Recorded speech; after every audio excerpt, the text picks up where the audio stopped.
questions and people meeting. So I'm going to read the question for the panelists. First question is, can US sanctions that lead to the deaths of millions in Iraq and Syria be compared to Bengal famine deaths due to blockade? Please go ahead. And you take it first. Comment, you can make it. Can you repeat the question? Can US sanctions that lead to the deaths of millions in Iraq and Syria be compared to Bengal famine deaths due to blockade?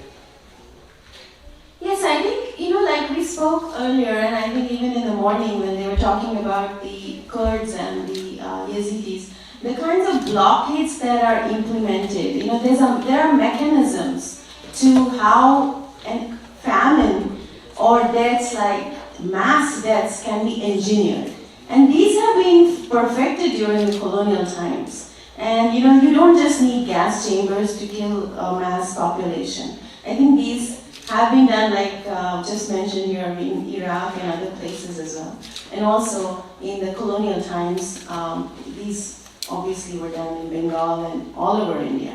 It was done systematically. Thank you. Utsaji, you want to say something? Hello, can you hear me? I just want to quote a very famous American leader, Madeleine Albright, on this issue, without putting any words. So Madeleine Albright was once asked, was it worth killing 200,000 kids in Iraq to get rid of Saddam Hussein? And her answer was yes. So I leave it at that. We have a next question, which is for Priyaji. What can the international community do to get Bangladesh to honor the rights of its minorities? Priyaji, you would like to say something? Thank you for this question. The world community first they need to recognize Bangladesh genocide 1971. When they recognize what's happening there, then people can first, if you get the recognition that USA has a law, it's called Magnitsky Act. Through this law, still among these 200 the genocide committed leader, the Pakistani army, many of them have assets and they are living in USA. So through this law, the USA government can take over their asset and make them accountable, and Pakistani army and Pakistani government can be accountable by this law. So US government can use this Magnitsky Act, and the world community can use the Human Rights Act and work accordingly. And American government can sanction if they do not stop it. So they will do. They can do many more sanctions as they are doing across the world. And yes, every country has some mechanism, and European Union and the UK, or you could say the American government, they have a lot of mechanism to protect the religious minority community or human right and make an enabling environment so that they can thrive and survive. Thank you. Oh, thank you, Priyaji. There is one question for Utsavji. Do history textbooks anywhere in India cover the genocides in Bengal? I do not believe so. Not even the history textbook from Bengal cover the historical genocides of Bengal.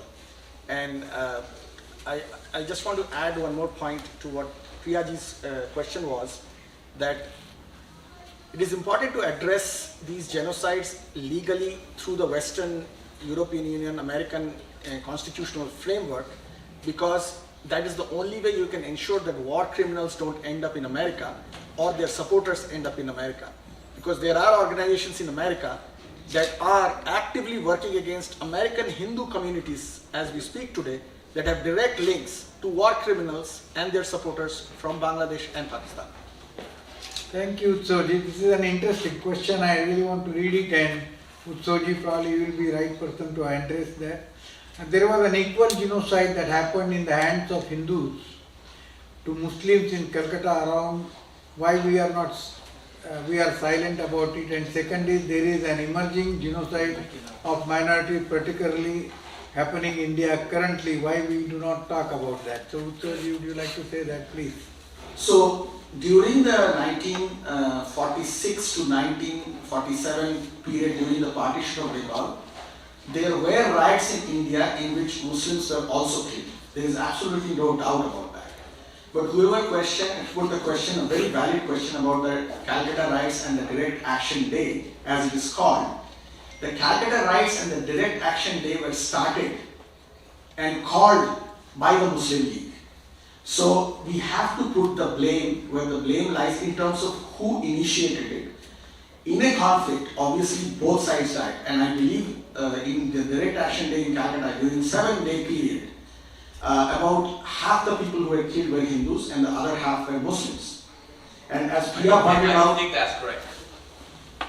No speaking. okay, I would love to see the data that you have on that, and I would like to see official government data on that. And then I want to go ahead and say, and since you are aware of that, that's very important that you further follow on.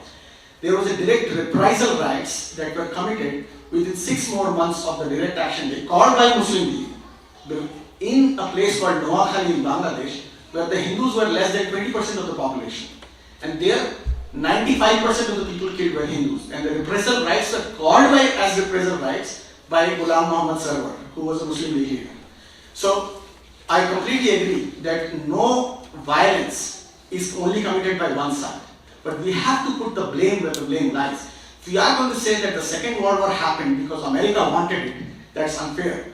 Were both Germans and Americans killed? Yes.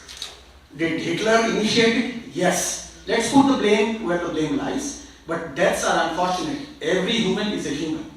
And do I believe that the Muslim who was killed in Calcutta, who was a rickshaw puller or a food vendor, deserved to die? Absolutely not. Do I blame the Hindus for it? Absolutely not. Because the blame lies with the Muslim League and Mohammed Ali Jinnah, who called for Direct Action Day. So thank you very much. Thank you very much indeed. We'll take a 5-minute break and then we'll have the last session. Thank you very much.